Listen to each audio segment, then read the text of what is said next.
नमस्कार and welcome to curiously education. दोस्तों, मैं हूं Prashant Mapwani. I hope you all are doing good. आज के डिस्कशन की शुरुआत करते हैं द 5 AM क्लब किताब के एक कोट के साथ। The smallest of implementations is always worth more than the grandest of intentions. आपके विचार, आपका प्लान कितना भी ग्रांड क्यों ना हो, कितना भी बड़ा क्यों ना हो, उससे भी बड़ी बात है उस प्लान का इम्प्लीमेंटेशन करना। छोटे स्टेप्स भी अगर आप उठाते हैं तो ये बड़े विचारों से या फिर बड़े प्लान से बहुत ही बड़े होते हैं, तो एक्शन जो है, this is the most important thing.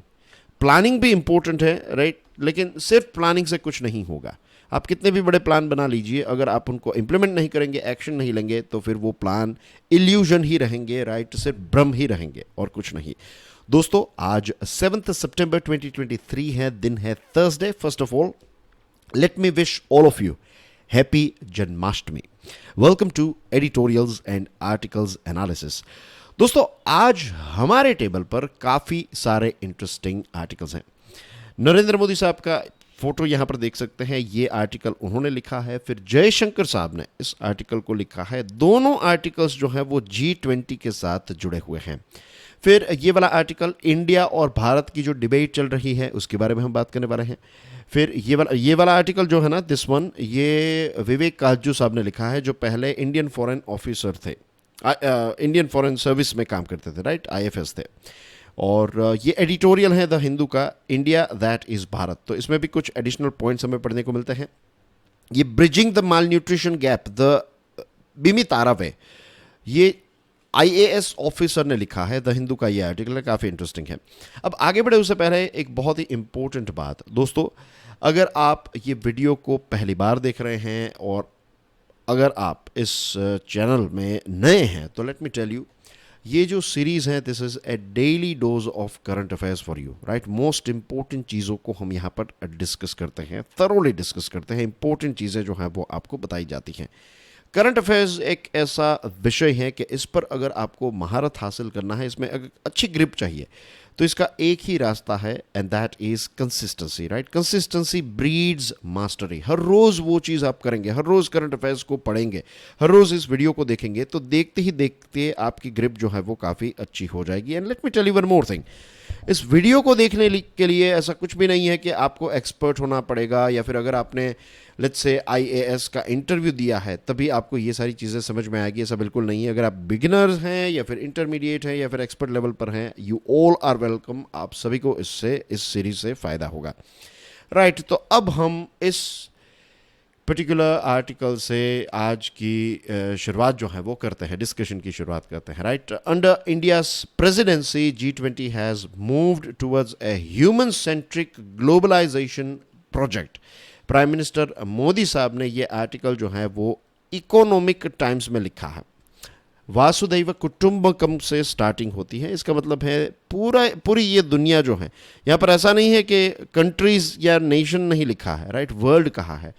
तो ये समझना है कि वासुदैव कुटुंबकम का मतलब ये है, अगर हमारे दर्शन शास्त्र को आप समझेंगे, भारत के दर्शन शास्त्र को, then you will find this thing कि अच्छा है कि ओशो यहाँ पर नहीं है। ओशो होते तो वो कहते कि भारत का दर्शन शास्त्र का मतलब क्या है, दर्शन शास्त्र जो है वो दर्शन शास्त्र होता है, बट इज ऑल्सो राइट। वासुदैव कुटुंबकम जो है, अगर आप इंडिया, हमारी जो फिलोसॉफी है, राइट, या फिर यहाँ के इस क्षेत्र में जो फिलोसॉफी डेवलप हुई उसको अगर स्टडी करेंगे, तो यू विल फाइंड कि ये सिर्फ लोगों के साथ नहीं, ये हर एक जीव, पूरी जो इकोसिस्टम है ना, ये सारी की सारी इकोसिस्टम, एटमॉस्फेयर, लिथोस्फीयर, हाइड्रोस्फीयर, ये सारी चीज़ें जो हैं ये वासुदैव कुटुंबकम का पार्ट हैं। ये हम सब इस परिवार के पार्ट हैं, राइट। हम सब एक दूसरे के साथ जुड़े हुए हैं। नाव G20 के बारे में प्राइम मिनिस्टर मोदी साहब ने ये कहा कि ह्यूमन सेंट्रिक प्रोग्रेस की ज़रूरत है हमें, और ये जो पृथ्वी है, ये जो प्लैनेट है, उसको हमें और नर्चर करने की ज़रूरत है। और हम सब एक दूसरे को सपोर्ट कर सकते हैं, और एक दूसरे को सपोर्ट करते करते हम आगे बढ़ सकते हैं, हम ग्रोथ को अचीव कर सकते हैं। हमारे सब का भविष्य जो है, हम सब का भविष्य, पूरी दुनिया का भविष्य जो है वो एक है, शेयर्ड फ्यूचर है। तो इस शेयर्ड फ्यूचर में हमें मिलकर आगे बढ़ना चाहिए। उन्होंने कहा कि पोस्ट पैंडेमिक के बाद दुनिया में 3 बड़े बदलाव हुए हैं और ये तीनों के तीनों बदलाव आप अच्छी तरीके से समझ लीजिए और इस पर आप विचार भी कीजिएगा। उनकी बात जो है वो काफ़ी गहरी है यहाँ पर। उन्होंने कहा कि अब पहले ऐसा था कि हम जीडीपी सेंट्रिक डेवलपमेंट या फिर ग्रोथ पर फोकस्ड रखते थे, या फिर आपको इसको प्रिसाइसली अगर कहें तो जीडीपी सेंट्रिक जो है ये इटसेल्फ ग्रोथ बेस्ड है, राइट। ये चीज़ जो है ये यहाँ पर लिख देता हूँ, क्वांटिटी बेस्ड चीज़ है जीडीपी सेंट्रिक ग्रोथ, राइट। और ह्यूमन सेंट्रिक जो है it is more about development. अब जो है दुनिया का फोकस जो है वो ऐसा नहीं है कि हमें ज़्यादा से ज़्यादा पैसे चाहिए। आप देखेंगे इसको रूटीन लाइफ में भी लोग जो है वो ऐसा बोलने लगे हैं कि भाई अभी जीवन जो है वो जी लो, मज़े कर लो, पता नहीं क्या हो जाएगा, कल कोविड जैसा कुछ हो गया तो फिर सारी चीज़ें जो है वो यहाँ पर सुन रहे हैं ना आप। ये दुनिया लेवल पर भी, ग्लोबल लेवल पर भी ये चीज़ें चल रही है कि move from GDP centric to human centric view. तो ये नंबर 1 है। नंबर 2, जो सप्लाई चेन है इसको और ज़्यादा रेजिलियंट और रिलायबल बनाना। यहाँ पर डायरेक्टली इनडायरेक्टली उन्होंने चाइना पर भी इशारा किया है कि चाइना ने बहुत सारी चीज़ें जो है वो कोविड के टाइम पर देने से मना कर दी थी और दुनिया के बहुत सारे देशों ने भी, डेवलप्ड देशों ने भी ऐसा बिहेवियर किया था कि वो जो वैक्सीन थी ना कोविड की, तो वो भी देने से मना कर रहे थे। लूटपाट मची हुई थी। ये पीपी किट्स और मास्क को लेकर भी कुछ देशों ने, फॉर एग्जांपल यूएसए ने जर्मनी की एक शिप जो है उसको, उसमें से सारा सामान जो है वो कॉन्कर कर लिया, अपने पास ले लिया और फिर अपने देश में पहुंचा दिया। इस प्रकार की चीज़ें भी देखने को मिली थी, इस प्रकार के इंसिडेंट्स। तो सप्लाई चेन जो है उसको और ज़्यादा रेजिलियंट और रिलायबल बनाने की ज़रूरत है। और तीसरी जो चीज़ उन्होंने बताई है वो ये है कि जो ग्लोबल इंस्टीट्यूशंस हैं, मल्टीलैटरल इंस्टीट्यूशंस हैं, इनमें रिफॉर्म्स की ज़रूरत है। For example United Nations Security Council, World Trade Organization, World Health Organization और इसके जैसे बहुत सारे इंस्टीट्यूशंस जो हैं उनको आज 21st सेंचुरी की जो नेसेसिटीज़ हैं और फ्यूचर में क्या क्या चीज़ें हमें चाहिए, ये सारी चीज़ों को लेकर इनमें रिफॉर्म्स करने की आवश्यकता है। तो ये 3 इंपॉर्टेंट पॉइंट्स, ये 3 बड़ी बातें जो हैं, ये 3 बड़े शिफ्ट्स जो हैं वो पेंडेमिक के बाद दुनिया में हमें देखने को मिल रहे हैं। इसकी डिमांड जो है वो कहीं ना कहीं देखने को मिल रही है।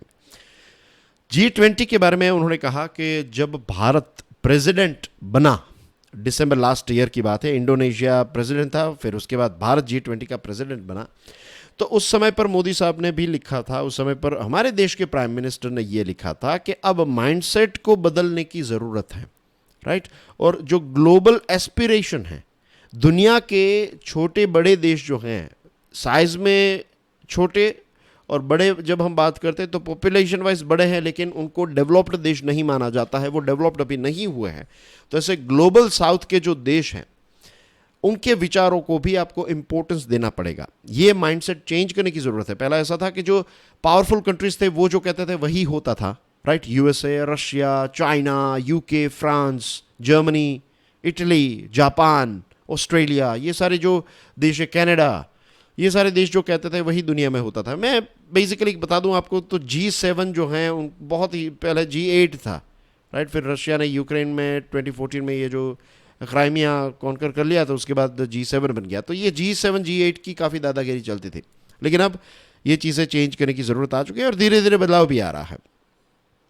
G20 की समिट जो हुई, ग्लोबल साउथ की समिट जो है, 125 कंट्रीज जो है वो इन्वॉल्व हुए इसमें और ग्लोबल साउथ के देशों से इनपुट्स लिए गए, उनसे आइडियाज़ लिए गए। और ये G20 का पार्टिसिपेशन अगर आप देखेंगे देन यू विल फाइंड कि सरकार प्रमोट कर रही है, भारत जो है वो प्रमोट कर रहा है कि G20 में परमानेंट मेंबर के तौर पर अफ्रीकन यूनियन को ऐड किया जाए। और ये ग्लोबल साउथ की जो समिट हुई तो इसमें अफ्रीकन देशों का अभी तक का सबसे ज़्यादा पार्टिसिपेशन जो है वो हमें देखने को मिला ग्लोबल साउथ समिट में। और G20 में इसको मेंबर बना के AU को ऐड करने की बात जो है वो भी प्राइम मिनिस्टर साहब लिख रहे हैं। स्टार्टिंग में ही उन्होंने बताया कि इंटरकनेक्टेड वर्ल्ड है, तो जो चैलेंजेस हैं वो भी इंटरलिंक्ड हैं। अब डिस्कशन ये हो रही है कि 2030 तक जो एक SDGs अचीव करने हैं, सस्टेनेबल डेवलपमेंट गोल, तो इस दिशा में प्रोग्रेस जो है वो उतना अच्छी तरीके से नहीं हो रहा है। तो G23 action plan for SDGs जो है ये काफ़ी ज़्यादा क्रूशियल है, वो कहते हैं काफ़ी ज़्यादा इंपॉर्टेंट है। अभी अगर हम राइट दिशा में इन सारी चीज़ों का इम्प्लीमेंटेशन करेंगे तो फ्यूचर में 2030 तक हम ये जो SDG सस्टेनेबल डेवलपमेंट गोल्स जो हैं 17 बड़े गोल्स जो हैं उनको अचीव कर पाएंगे। और इसी के साथ साथ उन्होंने global south development, climate finance और टेक्नोलॉजी ट्रांसफ़र के बारे में भी बात की, और इससे पहले भी हमने इसके बारे में डिस्कशन कर ली है, तो मैं और ज़्यादा डिटेल में नहीं जा रहा हूँ। लेकिन आपको बता दूँ कि जो डेवलप्ड देश हैं जिन्होंने अभी तक सबसे ज़्यादा पॉल्यूशन किया है, तो वो क्लाइमेट फाइनेंस और टेक्नोलॉजी ट्रांसफ़र को लेकर काफ़ी ज़्यादा हिचकिचाते हैं, या फिर वो उतने ज़्यादा में बातें कर लेते हैं, लेकिन पैसे देने की जब बात आती है तो मुंह छिपाते हैं। तो इस प्रकार का एटीट्यूड जो है वो चेंज करने की बात भी उन्होंने बताई है। Chennai high level principles for ocean health, ये एक मीटिंग हुई थी, राइट, G20 के तहत बहुत सारी मीटिंग्स हुई थी। उसका आंकड़ा भी मैं आपको प्रोवाइड करूंगा। एस जयशंकर साहब का जो आर्टिकल है ना, उसमें ये सारे आंकड़े हमें पढ़ने को मिलते हैं। तो यहाँ पर ग्लोबल क्लीन और ग्रीन हाइड्रोजन इकोसिस्टम को डेवलप करने की बात हुई। Green hydrogen innovation centre Bharat ने खोला। 2015 में भारत ने इंटरनेशनल सोलर अलायंस को लॉन्च किया, और अब भारत ने ग्लोबल बायोफ्यूल अलायंस जो हैं वो भी लॉन्च किया है। तो धीरे धीरे बायोफ्यूल, इथेनॉल एक्सेट्रा का इस्तेमाल जो है वो और ज़्यादा होता रहेगा, और फॉसिल फ्यूल पर डिपेंडेंस जो है वो धीरे धीरे कम करने की बात है। इसी के साथ साथ उन्होंने ये भी बताया कि जैसे योगा जो है, योगा डे को पहली बार जब सेलिब्रेट किया, तो आज देखिए कितनी सारी रील्स, शॉर्ट्स और कितने फॉरेन के लोग जो हैं वो योगा को प्रैक्टिस करते हैं, योगीज बन चुके हैं। योगीज का मतलब कोई धर्म के साथ जुड़ा हुआ नहीं है। जैसे जिम जाने वाले व्यक्ति को आप बॉडी बिल्डर कहते हैं, योगा करने वाले व्यक्ति को आप योगी या फिर योगिनी कहते हैं, राइट। तो बहुत सारे लोग जो हैं वो योगिनी बन चुके हैं, प्रैक्टिस करते हैं हर रोज़ योगा को। दुनिया के अलग अलग देशों के भी लोग भी इसको प्रैक्टिस करने लगे हैं। तो जैसे हम हमारी हेल्थ के बारे में सोचते हैं, वैसे ही ये जो लाइफ है, लाइफस्टाइल फॉर एनवायरनमेंट, ये हमारे प्लेनेट की हेल्थ के बारे में सोचने की एक लाइफस्टाइल है। और धीरे धीरे लोग जो है वो इस दिशा में भी सोचने लगे हैं। ये इनिशिएटिव भी भारत ने ही लॉन्च किया है, लाइफस्टाइल फॉर एनवायरनमेंट। फूड और न्यूट्रिशनल सिक्योरिटी के बारे में उन्होंने बात की, और इसमें भारत का सबसे बड़ा कंट्रीब्यूशन जो रहा है, that is international year of millets. इस साल को इंटरनेशनल ईयर ऑफ मिलेट्स के तौर पर, जो जिनको हम बड़े अनाज कहते हैं, या फिर जिसका नाम जो है वो सरकार ने श्री अन्न दिया है, राइट।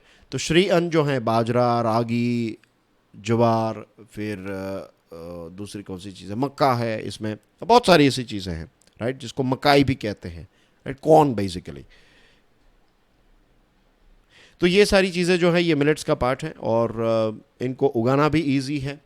बाजरा, रागी, ज्वार, ये सारी चीज़ें जो हैं इनको उगाना काफ़ी इजी है, और इनको उतना ज़्यादा पानी भी नहीं चाहिए। क्लाइमेट चेंज को भी अच्छी तरीके से हैंडल कर लेते हैं। तो इसमें Deccan high level principles on food security and nutrition को भी मेंशन उन्होंने किया है। फिर टेक्नोलॉजी जो है वो ट्रांसफॉर्म तो करती ही है, लेकिन टेक्नोलॉजी इंक्लूसिव भी होनी चाहिए। इनके बारे में उन्होंने बताया। उन्होंने कहा कि कैसे भारत ने डिजिटल पब्लिक इंफ्रास्ट्रक्चर क्रिएट किया, जैसे कि आधार कार्ड, ये जैम ट्रिनिटी आप समझ लीजिए, जनधन, आधार, मोबाइल, राइट। तो ये सारी चीज़ों से एक बहुत बड़ा बदलाव आया ना। आज देखिए UPI पेमेंट और डिजिटल पेमेंट काफ़ी ज़्यादा प्रचलित हो गया है। तो उन्होंने कहा कि जो डेवलपिंग देश हैं और G20 के दूसरे देश जो हैं वो भी इस DPI को इंक्लूसिव ग्रोथ का पार्ट बना सकते हैं। उन्होंने कहा कि भारत जो है वो दुनिया की सबसे फास्टेस्ट ग्रोइंग इकोनॉमी है, लार्ज इकोनॉमी है, और this is not an accident. हमारे देश में काफ़ी सारी तरक्की हुई है, और ख़ास करके महिलाओं का पार्टिसिपेशन जो है वो काफ़ी ज़्यादा इंक्रीज़ हुआ है। अब हमारे देश में महिला लेड या फिर विमेन लेड डेवलपमेंट जो है वो भी स्टार्ट हो चुका है। और G20 प्रेसिडेंसी में भारत ने जेंडर डिजिटल डिवाइड जो है उसको कम करने की कोशिश की है, और इसी के साथ साथ महिलाएं जो है वो लीडरशिप और डिसीजन मेकिंग का पार्ट जो है वो बन चुकी है। दूसरी चीज़ जो उन्होंने बताई वो ये थी कि ये बात मुझे बहुत ही अच्छी लगी, इसलिए मैंने ये पॉइंट अलग से ही रखा है कि G20 में कितनी सारी मीटिंग्स हुई ना। तो भारत को आप ऑनलाइन पढ़ें या फिर इसके वीडियोस देखें, और फिर अगर आप डेलीगेट हैं लेट्स से और भारत आते हैं और अलग अलग जगहों पर, कश्मीर में मीटिंग है, बेंगलोर में है, मणिपुर में है, गुजरात में है, राइट, अलग अलग दूसरे राज्यों में है, तो इससे क्या होगा कि आप भारत की डेमोग्राफी, भारत की डेमोक्रेसी और भारत की डाइवर्सिटी और डेवलपमेंट को फर्स्ट हैंड एक्सपीरियंस कर पाएंगे। तो ये गवर्नमेंट ऑफ इंडिया ने बहुत ही स्मार्टली ये चीज़ सोची है। मुझे ये आइडिया जो है वो बहुत ही पसंद आया। G20 presidency bridges divides, fosters unity, collaboration over discord, shared destiny, global table made even larger, every voice heard। उन्होंने कहा हर एक छोटे छोटे देश की आवाज़ जो है वो अब सुनने का एक नया प्रयास जो है वो स्टार्ट हो चुका है और नया एक इनिशिएटिव जो है वो स्टार्ट हो चुका है। Positive actions and outcomes matched our pledge, जो भारत ने कहा था हम G20 की प्रेसिडेंसी में ये सारी चीज़ें करेंगे, डिवाइड को कम करेंगे, यूनिटी को और ज़्यादा बढ़ाएंगे, राइट, कोलैबोरेशन को प्रमोट करेंगे, डिस्कॉर्ड को नहीं, राइट, ये सारी चीज़ें, और इसी के साथ साथ ग्लोबल टेबल जो है वो और ज़्यादा डाइवर्स बनेगा। तो ये सारी चीज़ें जो प्लेज हमने ली थी, जो शपथ ली थी हमने, तो हमारी एक्शंस के माध्यम से और रिजल्ट्स के माध्यम से हम कह सकते हैं कि हमने हमारी शपथ जो है उसको, हमारी जो कसम हमने खाई थी उसको हमने पूरी की है as far as G20 presidency is concerned. तो आई होप इस आर्टिकल से बहुत सारी चीज़ें आपको सीखने को मिली होगी। Now dear friends, let's talk about G20 of Jan Bhagidari, right. S Jaishankar साहब ने ये आर्टिकल लिखा है, और जो जो चीज़ें मोदी साहब के आर्टिकल्स में आ चुकी हैं उन सारी चीज़ों को हम स्किप करेंगे। यहाँ पर हमें आंकड़े काफ़ी ज़्यादा देखने को मिलते हैं, काफ़ी इंटरेस्टिंग आर्टिकल है ये भी ऑफ कोर्स।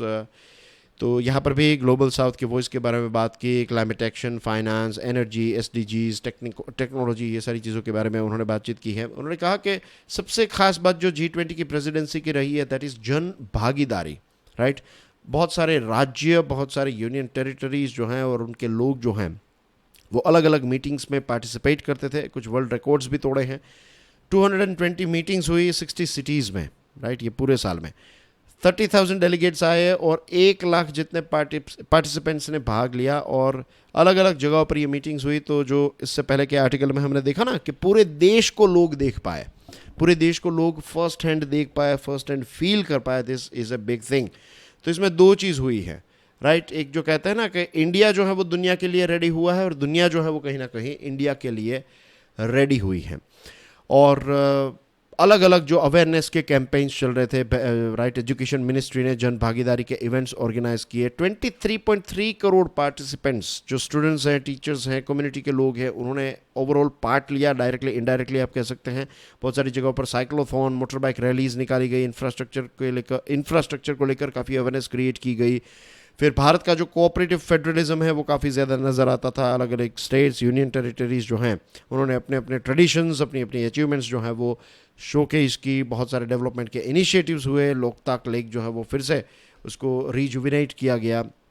फिर one nation one product initiative जो है वो डिस्प्ले किया गया। जो आर्टिस्ट हैं उन्होंने भी अपने अपने प्रोडक्ट्स जो हैं वो डिस्प्ले किए।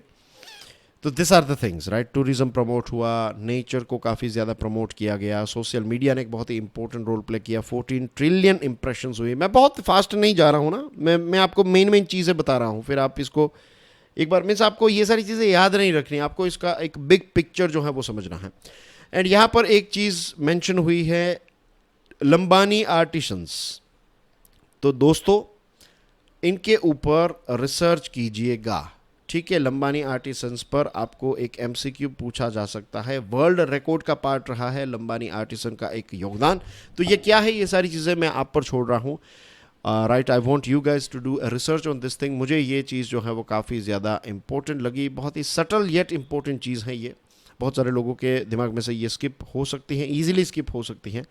और जो भी आप रिसर्च करें, मेक श्योर कि आप इसको अपने पास मत रखिए, राइट। आप इसको शेयर कीजिए कम्युनिटी के साथ। And community is our comment section, right. जो रेगुलर स्टूडेंट्स हैं, आप सबको ऐसा नहीं करना है कि कोई लिख देगा तो फिर मैं पढ़ लूँगा। This is not going to help you. ये एटीट्यूड है ना, आपको आज लगेगा कि this is a very smart way, कि कोई मेरे लिए मेहनत कर रहा है and I will just get everything in my plate, right. ये फास्ट फूड जो है it's not going to help you. वो व्यक्ति जो रिसर्च करेगा, थोड़ी बहुत चीज़ें गूगल करेगा, 5-10 आर्टिकल अगर उसको पढ़ने पड़ेंगे, उसके बारे में थोड़ा और ज़्यादा पढ़ने, जो 10-15 मिनट इन्वेस्ट करेगा, राइट, उसके दिमाग में वो सबसे ज़्यादा इम्प्रिंट में रहेगा। तो जो भी फिर मेन पॉइंट्स है, आप इसको कॉपी पेस्ट भी मत कीजिएगा। आई वुड से कि राइट इट, राइट, उसको लिखिए। तो राइटिंग की भी प्रैक्टिस हो गई, सारी चीज़ें हो जाएगी एक साथ। कमेंट सेक्शन में आई विल वेट। मैं देखना चाहता हूँ कितने रेगुलर स्टूडेंट्स, मुझे आपके नाम भी पता है। तो रेगुलर स्टूडेंट्स जो हैं वो तो आप लिखिएगा ही लिखिएगा, राइट। कोई एक्सक्यूज़ नहीं चलेगी। भले आज आपके पास वक्त ना हो, कल कीजिएगा, परसों, राइट। मैं हर एक वीडियो के कमेंट आप जब भी करते हैं मुझे मिल ही जाती हैं। तो I can read it any time, but I will wait for your answers, very important.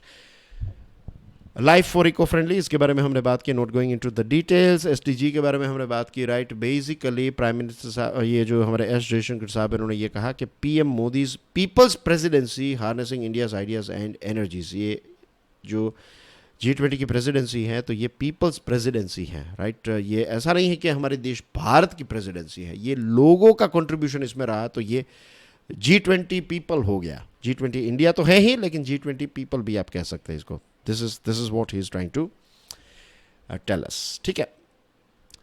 अब एक इंटरेस्टिंग आर्टिकल इस पर बात करते हैं, ठीक है। India Bharat and A host of implications, ये आर्टिकल जो है, जैसे मैंने आपको बताया, लिखा है विवेक काजू साहब ने, जो इंडियन फॉरेन सर्विस के ऑफिसर थे, रिटायर हो चुके हैं। यहां पर ये लाइन आप पढ़ लीजिए, the tradition of using India in English and Bharat in Hindi is wise and constitutionally correct, why change it. अब हिंदी में भारत और इंग्लिश में इंडिया, ये बराबर है, कॉन्स्टिट्यूशनली भी बराबर है, और बुद्धिमत्ता से देखें, वाइज विजडम से देखें तो भी बराबर है। तो इसको चेंज करने की ज़रूरत क्यों है, चेंज नहीं करना चाहिए, ये बात उन्होंने बताई है। तो इस आर्टिकल की पूरी थीम यही आपको देखने को मिलेगी कि वो यहाँ पर मीन्स, जब आप ये लाइंस पढ़ते हैं, मैं आपको ये भी सिखा रहा हूँ कि आप कैसे पढ़ें, हाउ टू स्टडी। जब आप अच्छी तरीके से टाइटल को पहले पढ़ते हैं और उसके बाद उसकी जो भी टैगलाइन है उसको पढ़ते हैं, उससे आपको एक आइडिया मिल ही जाता है, एक दिशा मिल जाती है कि किस दिशा में ये आर्टिकल जाएगा। फिर आप इसको पढ़ेंगे तो यू विल फाइंड कि नहीं, ये बराबर है। तो देखिए, ये दोनों शब्द भारत और इंडिया जो हैं, इन दोनों शब्दों का सिग्निफिकेंस है, इंपॉर्टेंस है, historical, ideological, constitutional, international implications हैं इसके। हिस्टोरिकली भी इंपॉर्टेंट है दोनों, आइडियोलॉजिकली भी इंपॉर्टेंट है, कॉन्स्टिट्यूशनली भी इंपॉर्टेंट है और इंटरनेशनली भी इंपॉर्टेंट है। अब G20 की जो समिट के इनविटेशन है, उसमें हमें जो इनविटेशन था, तो उसमें प्रेसिडेंट ऑफ भारत लिखा हुआ है rather than president of India. और इसके बाद अलग अलग मिनिस्टर्स ने ये कहा है, सरकार जो है वो ये कह रही है, या फिर पॉलिटिशियंस जो हैं बड़े बड़े, वो ये बता रहे हैं कि भाई भारत शब्द का इस्तेमाल कीजिए, इंडिया का इस्तेमाल मत कीजिए, एंड थिंग्स लाइक दैट। और आपको पता है कि ओपोजिशन ने एक ग्रुप फॉर्म किया है, INDIA इंडिया। तो कहीं ना कहीं बीजेपी जो है वो ये कहना चाहती है कि भाई ऐसा ना हो कि ये इंडिया शब्द पर ही इनको वोट मिल जाए, तो वो भारत शब्द को ज़्यादा प्रमोट करना चाहती है। ये एक पॉलिटिक्स अब इस पर चल रहा है, नेक्स्ट ईयर इलेक्शंस हैं, and this is very very unfortunate कि पॉलिटिक्स को मीन्स पॉलिटिक्स के लिए आप भारत और इंडिया इस पर भी एक डिबेट कर रहे हैं। अब इसके इतिहास को अगर हम देखें, let me tell you one more thing, जो दोस्तों टेलीग्राम की चैनल है ना हमारी, उसमें आपको एक लिंक मिलेगी। कल मैंने एक वीडियो बनाया था, ये इंडिया जो आर्टिकल 1 है हमारे कॉन्स्टिट्यूशन का, आर्टिकल 1, इस पर एक वीडियो बनाया था मैंने, स्टडी ग्लोज पर वो वीडियो लॉन्च किया गया है, और इसके लिंक जो है आपको देखना है, उसको देखना ही चाहिए। That is available in our Telegram channel, तो उस पर जाइए, देखिएगा। देन उसमें मैंने पूरा ये आर्टिकल 1 जो है वो, जब हम बना रहे थे हमारी कॉन्स्टिट्यूएंट असेंबली जो है, उसमें क्या क्या डिस्कशंस हुई, अलग अलग जो मेंबर्स थे उन्होंने क्या क्या कहा, वो सारी चीज़ें मैंने उसमें कवर की हैं। 1947 में मुस्लिम लीग जो है उसने ये नाम का विरोध किया था। उसने कहा कि नहीं नहीं, भारत नाम आपका नहीं होना, मीन्स इंडिया नहीं होना चाहिए, आप नाम रखिए, भारत रखिए। पाकिस्तान ये कह रहा था कि भाई आप हिंदुस्तान नाम रखिए, भारत रखिए, लेकिन इंडिया मत रखिए। लेकिन जो देश को आज़ादी मिली उस समय पर ऐसा नहीं था कि पाकिस्तान अलग से आज़ाद हुआ, पाकिस्तान अलग से देश बना। आज़ादी जो है, जो पावर ट्रांसफ़र किया गया, it was Indian independence act, और भारत आज़ाद हुआ, और उसके बाद भारत में से अलग हुआ पाकिस्तान, राइट। तो इंडिया क्लेम्ड, इंडिया शब्द जो हैं ये ब्रिटिश इंडिया से भले ही आया है, लेकिन जो ब्रिटिश राज ने जो एक आज़ादी दी, तो वो भारत देश को आज़ाद किया, और भारत के 2 टुकड़े बने, इनफैक्ट 3 अब बन चुके हैं, लेकिन 2 बने, इंडिया और पाकिस्तान, राइट। तो भारत ने अपनी जो मेंबरशिप थी यूनाइटेड नेशन में, मेंबरशिप, वो भारत की वैसी रही, पाकिस्तान को फिर से अप्लाई करना पड़ा। एक केस भी हुआ और फाइनली ये डिसाइड किया कि नहीं, पाकिस्तान अलग से देश बनाए तो फिर आपको अलग से अप्लाई करना पड़ेगा, इंडिया शब्द जो है वो भारत यूज़ कर सकता है। ये इसका एक इतिहास है। और इंटरनेशनल लेवल पर भी ग्लोबली भी जो है वो इसका इस्तेमाल होता रहा है। इंटरनेशनल मल्टीलैटरल सेटिंग्स में इंडिया शब्द का ही हमने इस्तेमाल किया है। अभी हाल ही की बात करें, प्राइम मिनिस्टर मोदी साहब ग्रीस गए थे, आपको याद हो तो ग्रीस में जो ज्वाइंट स्टेटमेंट है मिनिस्ट्री ऑफ एक्सटर्नल अफेयर्स की वेबसाइट में ये है, तो लिखा गया है India Greece joint statement, Bharat Greece joint statement नहीं लिखा है। और प्रेसिडेंट ऑफ इंडिया के जो लेटर्स होते हैं उसमें भी आपको देखने को मिलेगा, अगर हिंदी में लेटर लिखा गया है तो भारत गणतंत्र लिखा जाएगा, और इंग्लिश में लिखा गया है तो इंडिया, रिपब्लिक ऑफ इंडिया जो शब्द है वो लिखा जाता है। तो ये चीज़ें जो हैं वो ऑफिशियली हम यूज़ करते ही आए हैं। हिंदी जब है तो वहाँ पर भारत, और इंग्लिश जहाँ पर है वहाँ पर इंडिया। और फिर 58th अमेंडमेंट जो हुआ 1987 में, तो उसमें जो हमारा हिंदी वर्जन है कॉन्स्टिट्यूशन का, 1950 में ही कॉन्स्टिट्यूशन जो है वो लॉन्च हो गया था, मीन्स हिंदी वर्जन भी लॉन्च किया गया था उस समय पर। तो ये हिंदी टेक्स्ट जो है उसको लीगल यूज़ में लिया जाए, तो ये 58th अमेंडमेंट 87 में जो हुआ तो उसमें ये था, हिंदी कॉन्स्टिट्यूशन ऑथोरिटेटिव बन गया। मतलब ये है कि अगर आप देखेंगे हमारे मीन्स हमारे गैजेट्स को देखेंगे, राइट, तो गैजेट ऑफ इंडिया लिखा जाता है अंग्रेजी में, और भारत का राजपत्र लिखा जाता है। मैं लिख दूं यहां पर थोड़ा, गैजेट ऑफ इंडिया, ये इंग्लिश में ऐसे ही लिखा जाता है, और जब हिंदी में लिखा जाता है उसको, या फिर हिंदी जो ट्रांसलेशन रहता है तो उसमें लिखा जाता है भारत का राजपत्र, ठीक है, ऐसे लिखा जाता है। और मीन्स ऑफ कोर्स ऐसे का मतलब भारत का राजपत्र देवनागरी में लिखा जाता है, वो तो आप इतना तो समझ गए ही होंगे। अब हमारा जो इंग्लिश कॉन्स्टिट्यूशन है ना, उसमें आर्टिकल 1 जो है तो उसमें लिखा है इंडिया दैट इज भारत, और हमारा जो हिंदी कॉन्स्टिट्यूशन है, संविधान है, उसका नाम है भारत का संविधान। अंग्रेजी में कॉन्स्टिट्यूशन ऑफ इंडिया कहते हैं, हिंदी में भारत का संविधान कहते हैं। और उसमें जो आर्टिकल 1 है उसमें लिखा गया है भारत अर्थात इंडिया, राइट। तो अब ये नाम चेंज करने का कोई लॉजिक मुझे तो नजर नहीं आता है, राइट। ये प्योर पॉलिटिक्स चल रहा है, और ये बहुत ही दुखद बात है कि अब यार यहां तक पॉलिटिक्स को ले गए हैं। This is very very sad. अब इस आर्टिकल को थोड़ा देख लेते हैं, राइट। हिंदू का ये आर्टिकल है, एडिटोरियल है in fact, sorry, India that is Bharat, there is no need for one name to be given primacy over the other. यहां पर भी यही आर्टिकल यही बात करता है कि इंडिया और भारत दोनों पेट्रियोटिक शब्द हैं, दोनों का इस्तेमाल जो है वो अलग अलग समय पर अलग अलग लोगों ने किया है। तो इसको कोई लेबल देकर इसको पॉलिटिकल हथियार बनाने की कोई ज़रूरत नहीं है, राइट। देश को ऐसे तोड़ने की ज़रूरत नहीं है। दोनों शब्द का इस्तेमाल जो है वो राष्ट्र निर्माण, नेशन बिल्डिंग में किया गया है, right.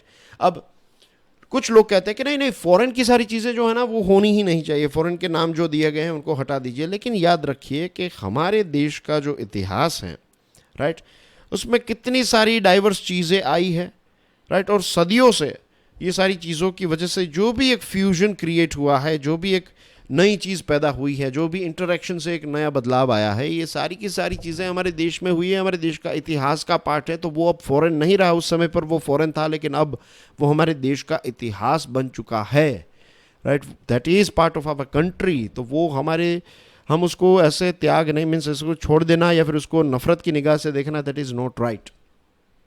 Bharat and India in culture, politics and literature, हर जगह पर इसका दोनों का इस्तेमाल जो है वो होता रहता है। तो लेट इंडिया एंड भारत को exist as they have always been, ये इसकी बॉटम लाइन है कि दोनों जो हैं वो हमेशा से एक साथ रहे हैं, को एग्जिस्ट किया है, इसको ऐसे ही रहने दीजिए, इसमें पॉलिटिक्स को मत घुसेड़िए, right. Now dear friends, let's talk about the last article of the day, yet very important article. ये आर्टिकल लिखा है एक IAS ऑफिसर ने, राइट।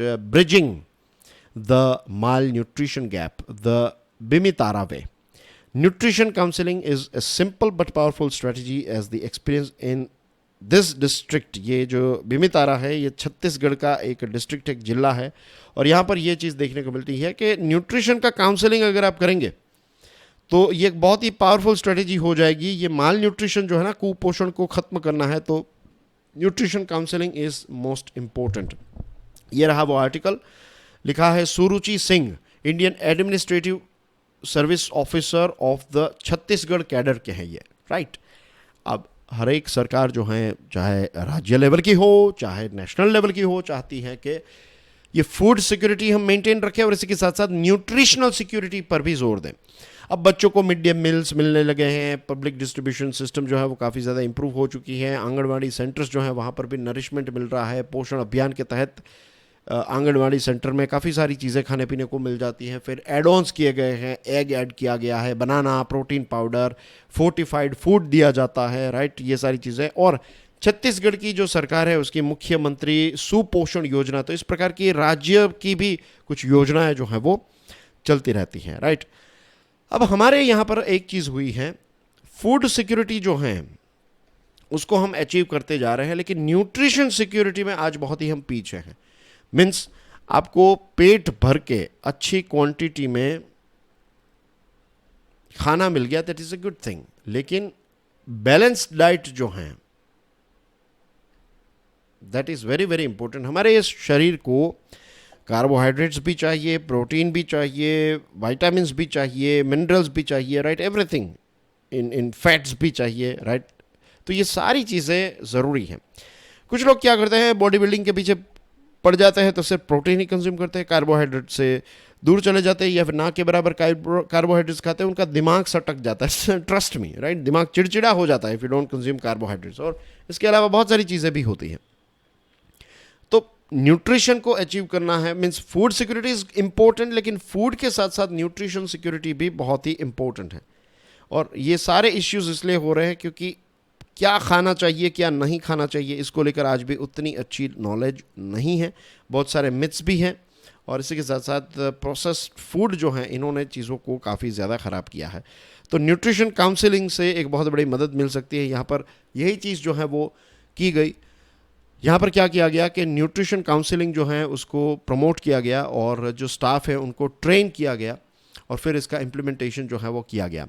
तो बेमेतरा जो है वो एक ऐसा डिस्ट्रिक्ट है, यहाँ पर कोई नक्सलाइट एक्टिविटीज़ नहीं है, जनरली स्पीकिंग काफ़ी रिच है ये रीजन, राइट, काफ़ी खाने पीने की चीज़ें भी यहाँ पर पैदा की जाती हैं, राइट। लेकिन यहाँ पर भी दिसंबर 2022 में सैम चिल्ड्रन, सैम का मतलब होता है सीवियर एक्यूट माल नरिश्ड, फिर से एक बार बोल दूँ, सैम का मतलब होता है सीवियर एक्यूट माल नरिश्ड। तो 3299 बच्चे ऐसे थे, राइट। और इनकी सिचुएशन जो नक्सल अफेक्टेड बस्तर रीजन है वहाँ के जो ट्राइबल के बच्चे थे उनके जैसे थी। वहाँ पर तो चलो वैरायटी नहीं है, तो वहाँ पर ये नक्सल इश्यूज़ है, ये सारी चीज़ों की वजह से हम समझ सकते हैं कि वहाँ पर थोड़े बच्चों का न्यूट्रिशन जो है वो उतना अच्छा शायद नहीं हो। लेकिन यहाँ पर तो सारी चीज़ें अच्छी है, उसके बावजूद भी ऐसा हो रहा है। तो क्यों? फिर पता चला कि पेट भर के खाना मिल रहा है लेकिन न्यूट्रिशन काउंसलिंग की कमी है, न्यूट्रिशनल नॉलेज कमी है। तो फिर न्यूट्रिशन काउंसलिंग और मॉनिटरिंग यहाँ पर की गई और उसके बाद यहाँ पर काफ़ी अच्छे रिजल्ट्स जो हैं वो देखने को मिले, राइट। बट हर एक हफ्ते में जो सैम और मैम सैम का मतलब मैंने आपको बताया, मैम का मतलब होता है मीडियम एक्यूट माल नरिश्ड, एक सीवियर एक्यूट माल नरिश्ड और एक मीडियम एक्यूट माल नरिश्ड है। तो ये दोनों बच्चे जो हैं उनके और उनके पेरेंट्स को काउंसिल किया गया, उनको बताया गया कि देखिए आपको हेल्थी चाइल्ड मिशन के तहत आपको ये सारी चीज़ों को ध्यान रखना है, क्या खाना चाहिए क्या नहीं खाना चाहिए, तिरंगा भोजन, राइट, कि आपकी थाली जो है तो उसमें ग्रीन्स हों, कार्बोहाइड्रेट्स हों, ये सारी चीज़ें हों, फैट्स हों। फिर हैंड वॉशिंग को प्रमोट किया गया कि भाई हाथ धोने के बाद ही खाना खाइए, हेल्थी टिप्स दी गई और ये सारी चीज़ों के बाद यहाँ पर प्रोग्रेस देखने को मिला। और देखते ही देखते न्यूट्रिशन काउंसलिंग ने अपना रंग दिखाया, राइट। माल नरिशमेंट जो है उसमें काफ़ी ज़्यादा एक ड्रॉप देखने को मिला और ये सारी चीज़ें ज़ीरो कॉस्ट से हुई, राइट। ट्रेनिंग, मॉनिटरिंग और कॉस्ट इफेक्टिव तरीका है न्यूट्रिशनल काउंसलिंग। और अब आईएएस ऑफिसर साहब ये लिखते हैं कि ये काउंसलिंग जो है ये यहाँ पर जो सक्सेस मिला ये छत्तीसगढ़ के दूसरे जिलों में और हमारे देश के दूसरे राज्यों के अंदर इसको रेप्लिकेट यानी कि इसको कॉपी पेस्ट करने की ज़रूरत है। इसमें से जो चीज़ें सीखी है हमने, बेस्ट प्रैक्टिसेस जो है उसको दूसरी जगह पर अगर हम इम्प्लीमेंट करेंगे, राइट, और इसका मॉनिटरिंग करेंगे तो फिर हम हमारे देश को कुपोषण मुक्त बना सकते हैं। कुपोषण मुक्त भारत का सपना जो है इसको साकार किया जा सकता है एक चीज़ से जो कॉस्ट इफेक्टिव है, राइट, जो रिजल्ट्स क्रिएट कर रही हैं, दैट इज़ न्यूट्रिशन काउंसलिंग। दोस्तों, that's everything as far as today's discussion is concerned. जाने से पहले एक बात, जैसे मैंने आपको बताया ना कि आप जानते हैं कि आज जन्माष्टमी है और टेलीग्राम चैनल जो लोग फॉलो कर रहे हैं तो उनको पता होगा कि मेरा मैसेज आया था समवेयर अराउंड 3:30 AM, राइट। आज सुबह मैं घर लौटा इतने बजे, और सोते सोते 4 सवा 4 बज गए। आई टुक ए शावर एंड थिंग्स, एंड उसके बाद मैं सोने के लिए गया। तो फिर 10 बजे उठा हूँ, 10 साढ़े 10 बजे, और फिर अगेन मैंने मीन्स आज चाहते तो इसको डे ऑफ रख सकते थे, लेकिन I am not going out now. मैं अब बाहर जाऊंगा ऑफ कोर्स, लेकिन अब थोड़ी देर के बाद, means after may be couple of hours. तो मेहमान भी आए हैं घर पर, तो वो लोग भी वेट कर रहे होंगे, राइट। आई थिंक उन्होंने तो लंच कर लिया होगा। I am in my office, तो I will go there and like every one of you हम भी एंजॉय करेंगे जन्माष्टमी को। तो कल भी दोस्तों ऐसा हो सकता है कि ये जो सीरीज़ है, ये जो चल रही है, जो लेक्चर है, वो शायद लेट आए, राइट। मैं पूरी कोशिश करूंगा कि डे ऑफ ना हो, क्योंकि अभी अभी हमने इसको रीस्टार्ट किया है, तो I don't want to keep a day of.